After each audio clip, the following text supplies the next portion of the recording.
It's a new week, which means it's time for a new Monday Musing with Left of Lansing's Pat Johnston. Muse away, Pat. Here's the Monday Musing for February 2nd of 2026. The new release of the Epstein Files, which it must be noted, Congress had to force the Trump regime's Department of Injustice to release, not only reveals how this secret cabal of billionaire and political boss oligarchs and the leaders within those parties worked with, palled around with, and joked with Jeffrey Epstein even after he agreed to register as a sex offender, but it also reveals how this country's two political parties and the leaders in that party worked within the system of greed, corruption, and crimes, especially crimes when it came to young girls who didn't have the power to fight back themselves. The release of 3 million more files reveals, not shockingly, that Donald J. Trump's name appears numerous times, and that helps explain why the regime's DOJ says it will not release any more documents, which of course again goes against the law Congress passed last year. How shocking. The regime believes it's above the law, and I guess who can blame it?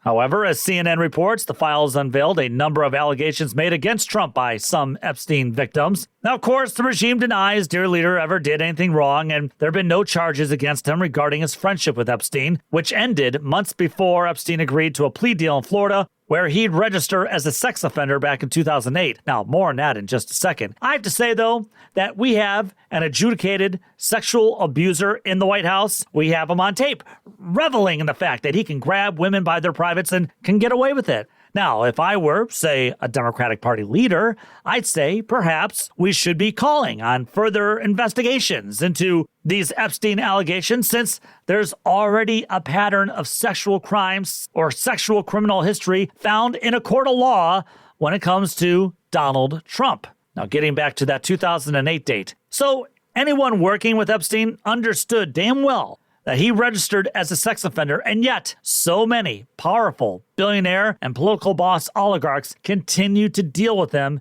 and continued to be his friend. These files revealed even more, like Elon Musk begging to get invited to Epstein's island in 2012 and 2013. Now, Elon says he didn't go to the island, but why was he in contact with a known sex offender? Meanwhile, dear leader's Commerce Secretary Howard Lutnick is in the files, and they show he did actually visit the island. Even more, Lutnick tried to say that he cut ties with Epstein years ago, but that's not true, as he had drinks with Epstein in 2011, again, years after he was a registered sex offender. Former Israeli Prime Minister Ehud Barak, who'd also go on to serve as that country's defense secretary, was in contact with Epstein years and years after he was, again, a registered sex offender. Which shows, as multiple reports have revealed, Epstein served as sort of a mediator, a middleman at times for American and Israeli politicians. And that's why when videos are released over the weekend showing the Democratic Party's Senate Minority Leader, Chuck Schumer, proudly telling an Israeli Political Action Committee that, quote,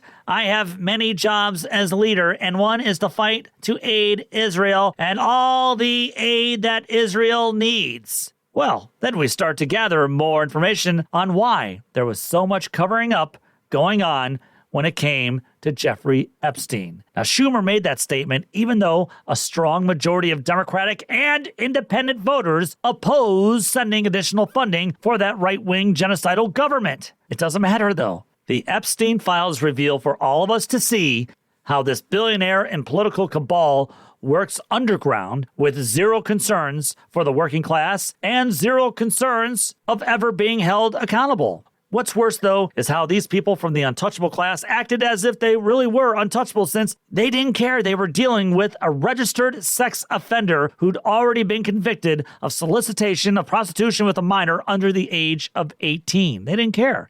Now, if you're Michigan MAGA Republicans, I'd have to ask you, whose side are you on? You guys always claim to be all about the kids, but then you got someone like your dear leader Trump, a convicted sex abuser who palled around with Epstein for years. I mean, why are you guys not on the microphones criticizing and distancing yourself from such a sick person who was friends with Epstein? How about MAGA Republican Senate candidate Florida Mike Rogers? Hey, Florida Mike, are you still going to hug yourself close to Trump? And if so, what does that say about you and the kind of person you really are? Would you let family members close to Donald Trump? Now, yes, we know that Bill Clinton was on Epstein's plane a few times, and we know Clinton and Obama's pro-corporate, neoliberal, and so-called economic guru Larry Summers kept talking with Epstein for years up until near his arrest. And with people like Chuck Schumer promising more funding for Israel's genocidal government, while we're learning about Epstein's ties with those inside the Israeli government, it's almost like the Democratic Party bosses have a certain agenda and are handpicking certain so-called centrists, better known as corporatist candidates,